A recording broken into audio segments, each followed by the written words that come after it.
At sa pagpapatuloy ng ating recap, ilang araw ang lumipas at si Uchimura ay abala sa kanyang opisina tulad ng dati nang biglang pumasok si Lulo. Sinabi niya na nakipag-peace na siya sa tribo ng oso tulad ng ipinag-utos ni Uchimura at kung susundin lamang niya ang mga kondisyon nila, susuportahan ng tribo ang hukbong demonyo.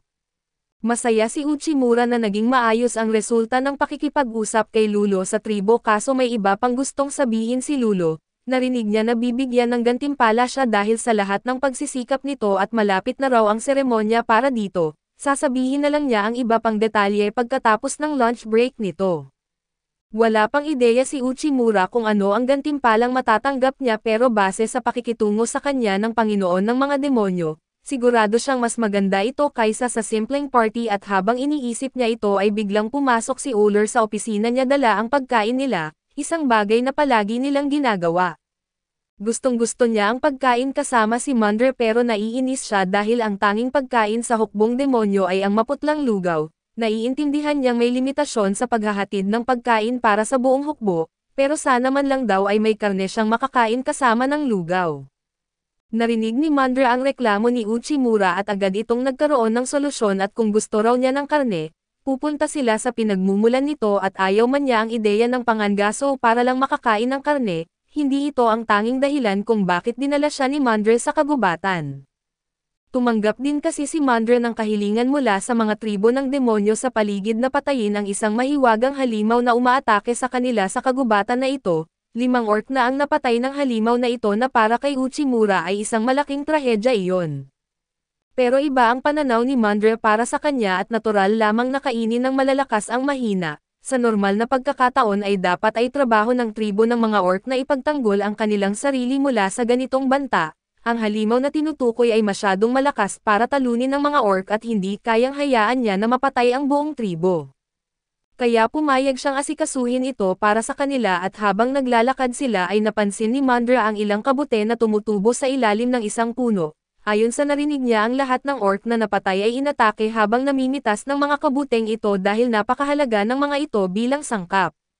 Dahil dito ay siguradong malapit lamang ang kampo ng mahiwagang halimaw na kung maghihintay sila ng sapat na tagal, tiyak na ito ay aatake at hindi nga nagtagal ay biglang lumitaw ang baboy ramo sa likod nila, sinabi ni Mandre kay Uchimura na magtago habang siya ang haharap dito. Tumalon siya sa ere at sinipa ang mukha ng baboy ramo pabagsak sa lupa pero gumanti ito gamit ang mga pangil, hinagisan siya ng mga bato at bagamat kayang iwasan ni Mandre ang mga ito, si Uchimura naman ay hindi kaya kaya't siya'y natatarante at sinimulan ng baboy ramo ang pagwasak sa mga puno at tumatakbo ito papunta sa kanya. Bago pa man siya masaktan ay binigyan ito ni Mandre ng malinis na suntok sa tiyan at makikita sa mga mata ni Uchimura na malakas si Mandre. Pero wala pa sa mga suntok nito ang nakamamatay at kung ito ay isang karaniwang laban lang, hindi ito problema pero ang layunin nila ngayon ay mahuli ang halimaw.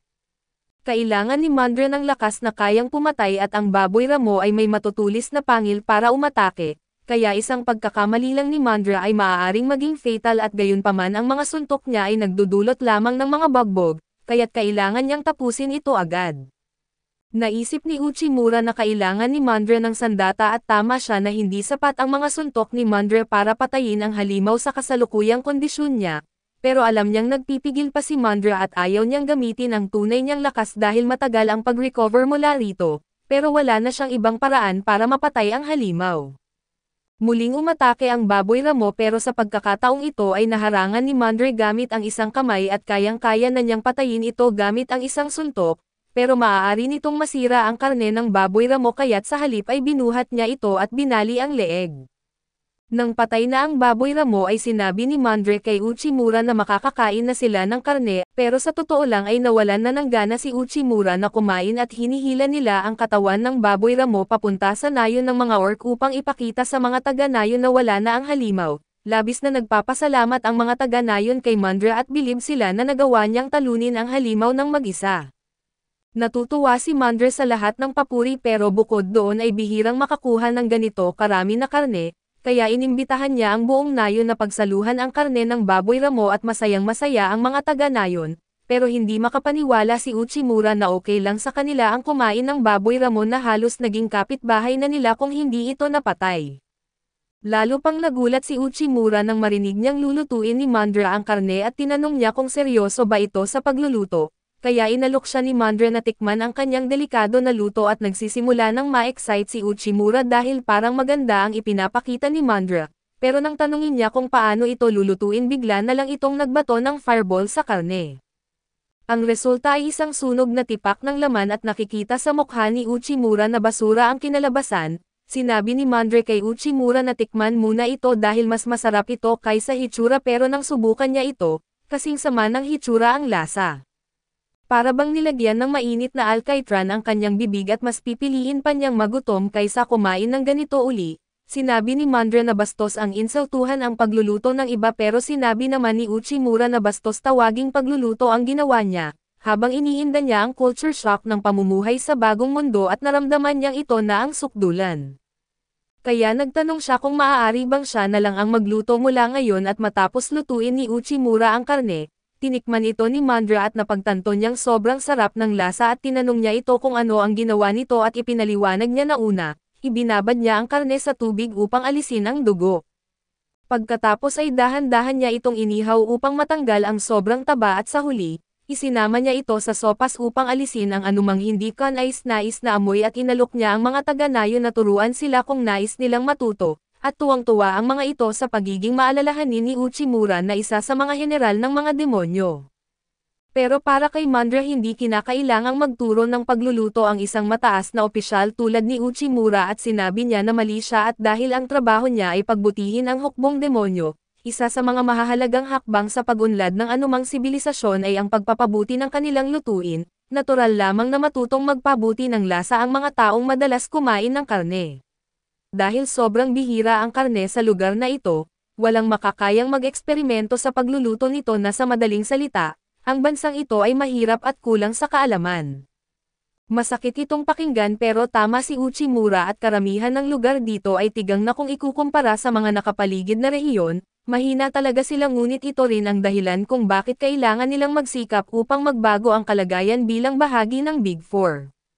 Dahil tapos na sila sa kanilang misyon ay iminungkahi ni Mandra na bumalik na sila sa kastilyo kaso sinabi ni Uchimura na hindi iyon magandang ideya dahil madilim na.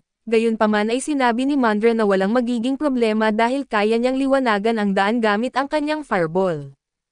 Ipinagmamalaki niya ang kanyang kakayahan sa mahika na kakaibang abilidad ng mga demonyo na na-impress si Uchimura sa kanyang kakayahan, naintindihan niya rin kung bakit ang mga demi-humans na hindi marunong gumamit ng mahika ay nagsasanay ng husto upang maging mahusay sa labanan, habang ang mga demonyo tulad ni Mandra ay umaasa sa kanilang mahika.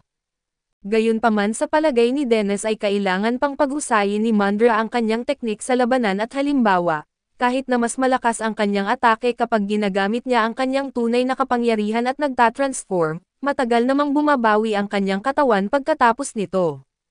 Sinabi niya na mas mainam kung magdadala si Mandra ng sandata para makatulong sa labanan sa susunod, dagdag pa niya na mas mabuti rin kung magsusuot si Mandra ng armor na mas maraming bahagi ng katawan ang natatakpan. Pagkarinig nito ay huminto si Mandra sa paglalakad at pinatay ang kanyang liwanag.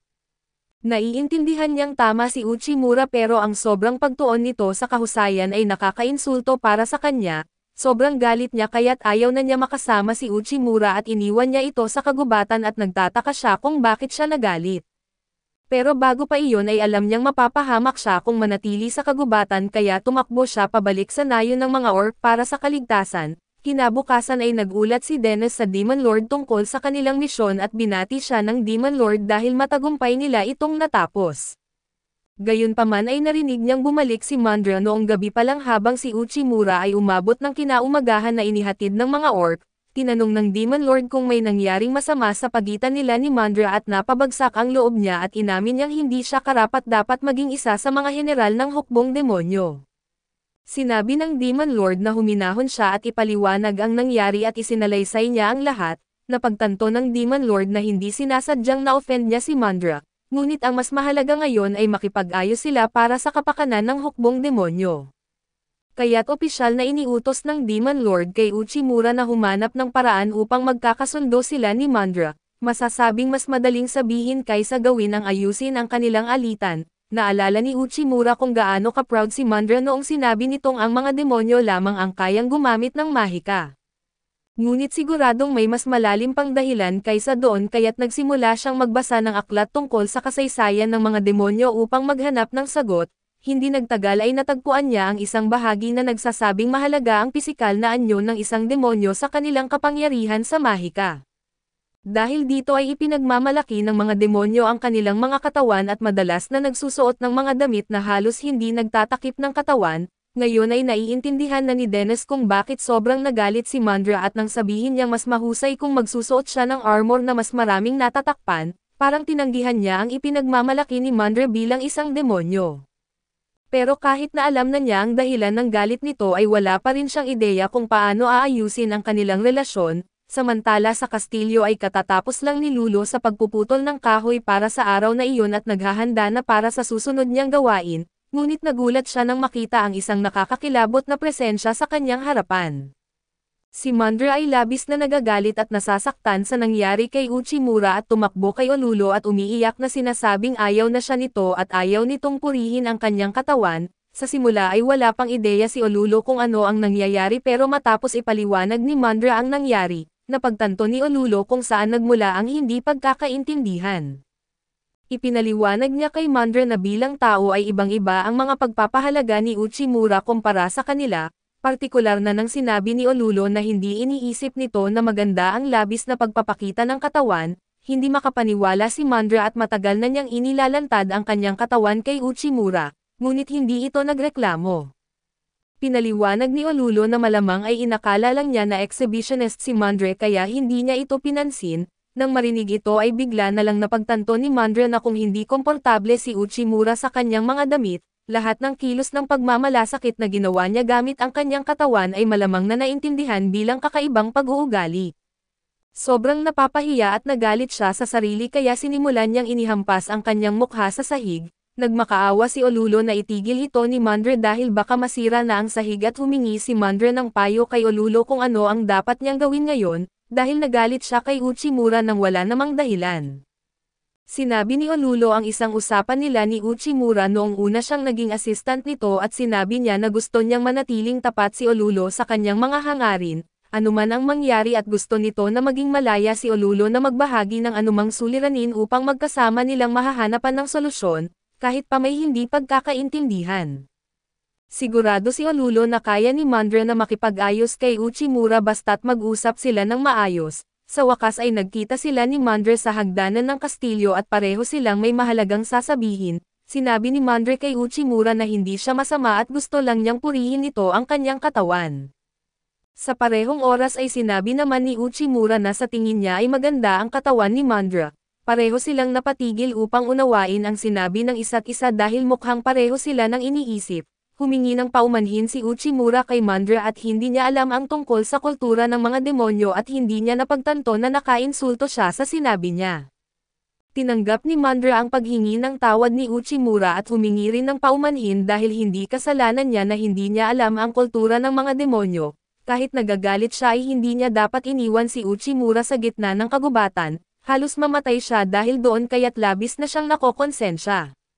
Ngunit dahil ligtas naman siya ay pinatawad siya nito at masaya siyang nagkaayos sila at ngayon na nagkaroon sila ng pagkakataong mas makilala ang isa't isa at naniniwala si Uchimura na maaari silang maging mahusay na magkapareha, bagamat hindi niya alam na ang salitang kapareha para kay Mandra ay nangangahulugan ng alok ng kasal.